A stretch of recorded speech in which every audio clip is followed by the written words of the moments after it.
अस्सलाम वालेकुम, क्या हाल चाल है, कैसे हैं आप लोग। मैं माशाल्लाह से खैरियत से हूँ और उम्मीद करती हूँ आप सब लोग भी खैरियत से होंगे। और गर्मी का क्या हाल है, गर्मी बहुत ज़्यादा है और पूरे वर्ल्ड में ही सुन रहे हैं कि गर्मी जो है कुछ ज़्यादा ही हो गई है।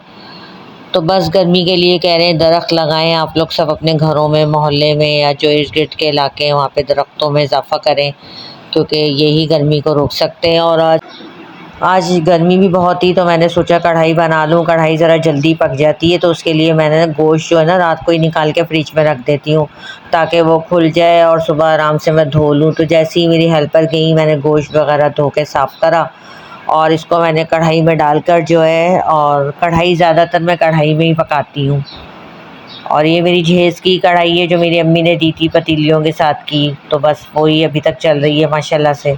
तो गोश्त निकाल के ना पहले मैं खूब इसको घी में फ्राई करके इसकी स्मेल निकालती हूँ और गोश्त के बाद फिर लहसुन अदरक डाल के फ्राई करती हूँ। इसमें मैंने जो है काली मिर्चें ली थी, चाट मसाला लिया था, ज़ीरा लिया था, कुटी हुई मिर्चें ली थी, हल्दी ली थी, नमक, और 2 चमचे जो है ना मैंने इसमें कढ़ाई मसाला डाला था। यानी कढ़ाई मसाले के साथ साथ मैंने अपने मसाले डाले थे। लोग होते हैं ना जैसे पूरा पूरा पैकेट डाल देते हैं, जो भी पैकेट के मसाले से पकाते हैं, तो मैं पूरा पैकेट नहीं डालती। मैं उसमें से 1 या 2 चमचे मसाला डालती हूँ और बाकी सारे मसाले मैं अपने घर से डालती हूँ। तो बस गोश्त इधर मैं भून रही थी, उधर मैंने सारे मसाले निकाल के रख दिए थे, लहसुन अदरक वगैरह। बस मुझे ये था कि जल्दी जल्दी मैं चढ़ा दूँ, क्योंकि फ़ैन जब से गर्मी हुई है ना मैं फ़ैन चला के किचन में काम करती हूँ। फ़ैन के बगैर तो खड़ा होया ही नहीं जाता। और उससे ये है कि फ्लेम इधर उधर होता है, लेकिन फ्लेम तो होता है और खाना पकाने में मुश्किल भी होती है, चूल्हा सही से नहीं जलता पूरा। लेकिन ये है कि गर्मी भी नहीं होती है। अब क्या करें, अपने आप को गर्मी से भी बचाना है। डिहाइड्रेशन एकदम ऐसा लगता है तबीयत ख़राब हो रही है, कुछ हो रहा है। पानी की बोतल भी मुझे ना काउंटर पे रखनी पड़ती है, पानी पी पी के समझे मैं खड़े होके किचन में काम करती हूँ, क्योंकि मेरा सेकंड फ्लोर का घर है और बहुत गर्मी होती है सेकंड फ्लोर के घर में ना। कुछ लोगों ने मुझे कहा मार्बल लगवा लो ऊपर, पहले मेरे मार्बल नहीं था कि मार्बल से ना 4-5 डिग्री कम हो जाता, लेकिन मैंने मार्बल भी माशाल्लाह लगवा लिया। वही बात है कि 4-5 डिग्री कहाँ से कम होता। पहले अगर 40 डिग्री तक टेम्परेचर जाता था या 45 तक टेम्परेचर जाता था, तो अब टेम्परेचर भी तो बढ़ गया। आप देखें हीट स्ट्रोक कितना बढ़ गया, अब तो 55 और 60 तक जा रहा है टेम्परेचर। तो वो समझे मार्बल लगवाने का भी कोई फ़ायदा नहीं। तो ये जो मैंने ईद से पहले ये टमाटरों का पेस्ट बना के फ्रीज़ करा था ना, तो ये मैंने 2 कंटेनर इसमें डाल दिए। बस पेस्ट से ये फ़ायदा हुआ, वरना मैं फिर अभी ग्राइंड करती, इसमें डालती, या फिर वो उसके फिर छिलके उतारो, वो करो। मैं तो यही कहूँगी कि जिन जिन इलाकों में गर्मी है ना वहाँ की लेडीज़ यही करें कि इस तरह से टमाटर को पका के उसका पेस्ट बना के उसके छिलके उतार के ग्राइंड करके फ्रीज कर लें। खाना भी जल्दी पकेगा और आपको आसानी भी हो जाएगी। और ये सारे मैंने मसाले निकाल के रखे हुए थे, वो बस मैंने इसमें डाल दिए। पहले लहसुन अदरक में भी खूब इसको अच्छी तरह भुना, गोश्त को के स्मेल निकल गई। जब निकली है उसके बाद मैं ना इसको 1-2 घंटे खोल के ही पकाती हूँ। अच्छे लोगों को मैंने देखा फ़ौरन ढकने ढक के पका देते हैं, गोश्त की स्मेल रह जाती है। मुझे तो बच्चे मेरे ऐसे हैं, किसी के घर अगर कुछ खा लें और उनको आ जाए स्मेल गोश्त की, वो कभी भी नहीं खाते। अव्वल तो वो किसी के घर का खाते ही नहीं है, मेरे बच्चों की और मेरी आदत यही है। सिवाय अपनी फैमिली में 1-2 घरों के अलावा वो कहीं से नहीं खाते, मोहल्ले का कहीं का। तो मुझे भी यही है कि स्मेल ना हो, बच्चों को भी यही है स्मेल ना हो। अब ये देखें अच्छी तरह स्मेल निकल गई। अब मैंने पानी डाल के टमाटर डाल के अब मैंने ढकना ढका। ये देखें भुनाई के करीब आ गया है। और टमाटर मैंने पेस्ट वाला डाला था ना, ये देखें इसमें भुनने भी नहीं, भुनाई की ज़रूरत भी नहीं पड़ी। जब पूरा ये कंप्लीट होने के वाला था तो मैंने ऊपर से दही डाली है और अब मैं दही डाल के इसकी फिर भुनाई करूँगी। और मैंने तकरीबन 2 घंटे ना इसको हल्के चूल्हे पे पकाया। ऐसा गोश्त माशाल्लाह गल गया था कि इसको बस ऐसी नवाले से तोड़े, ऐसी ही बोटी टूट रही थी। और खाना वही अच्छा पकता है जिसमें गोश्त भी गला हुआ हो। मैं कुकर वगैरह यूज़ नहीं करती बिल्कुल, मैं नॉर्मल ऐसे ही खाने पकाती हूँ, क्योंकि कहते हैं खानों को पकाना चाहिए, गलाना नहीं चाहिए। गला हुआ खाना सही नहीं होता और कुकर में ना खाना गलता है, पकता नहीं है। मेरी खैर लॉजिक यही है, हर किसी की अलग अलग होती है।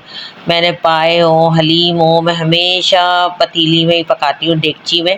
मैंने कभी कुकर, हालांकि मेरे घर 2 कुकर हैं। मेरी अम्मी ने मुझे बहुत बड़ा कुकर दिया था, शादी हुई थी कि ससुराल भी तुम्हारा बड़ा है और मैका भी मेरा बड़ा है। अब बड़ा दे दिया और फिर जब मैं अलग हुई तो फिर वो बहुत बड़ा कुकर था। अब मुझे चने वने गलाने होते थे तो उसके लिए फिर मैंने छोटा कुकर ख़रीदा। अब मेरे पास यकीन करें 2 कुकर पड़े हुए, लेकिन खाना मैं ना देगचियों में ही पकाती हूँ, क्योंकि हमारे फैमिली में 1-2 कुकर फट चुके हैं। अब ये देखें, ये इस तरह भुनाई हो गई थी तो मैंने इसमें जो है क्या कहते हैं वो ज़ीरा भी डाला था मैंने, और थोड़ा सा ना मैंने साबुत धनिया डाला था, क्योंकि गोश्त का अगर आप कढ़ाई पकाएं ना, मटन का स्पेशली, तो उसमें साबुत धनिया का टेस्ट बहुत अच्छा आता है। और थोड़ी सी सूखी मेथी मैंने हाथ से ऐसे ही मल के डाली थी, इसको ऐसे करके। सूखी मेथी का भी टेस्ट बहुत अच्छा आया था इसमें। इसमें मैंने चाट मसाला भी डाला था, मैंने ज़ीरा भी डाला था, साबुत धनिया भी डाला था। ये देखिए मेरा कढ़ाई पक गया है। ऊपर से मैंने हरा धनिया और हरी मिर्चें जो है ना गार्निशिंग करी थी, बहुत ही मज़े का बना था।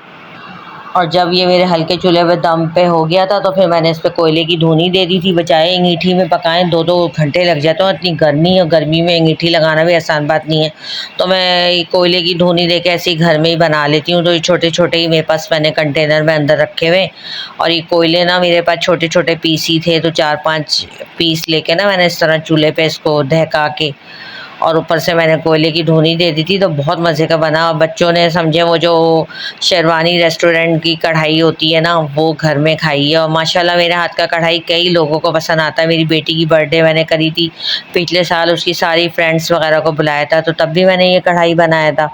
तो उसकी दोस्तों ने यही कहा कि शाइन चिनबारी का कढ़ाई लग रहा है, रेस्टोरेंट की कढ़ाई लग रही है। तो बहुत मज़े का बना था, और काश मैं आप लोगों को खिला भी सकती।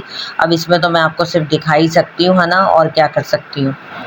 तो इधर मैं कोयले की बस धुनी दे रही थी। इस तरह से कोयले को मैंने ढका लिया था फटाफट, और इसको एलुमिनियम फाइल भी मैं उसी कंटेनर में रखती हूँ। इसको एलुमिनियम फाइल रख के और थोड़ा सा ऑयल डाल के मैंने ऐसे धुनी दे दी थी। बहुत ही मज़े का बना था कढ़ाई। बच्चों ने और मेरे हस्बैंड ने, हमने सब ने बहुत ही शौक़ से खाया, और सब ने बहुत तारीफ़ करी। मेरी बेटी भी उस दिन पेपर दे के आई, तो वो भी ये कह रही कि मामा बहुत मज़े का बना है, बहुत टेस्टी बना है। क्योंकि गर्मी इतनी है ना, बाज़ार के खाने तो मैं आप लोगों से कहूँगी अवॉइड करें। घर में बनाएं, जो भी बनाएं घर में पका के बच्चों को खिलाएं। तो मैं ज़्यादा घर में ही कोशिश करके मेरी होती है कि मैं घर में ही पकाऊं।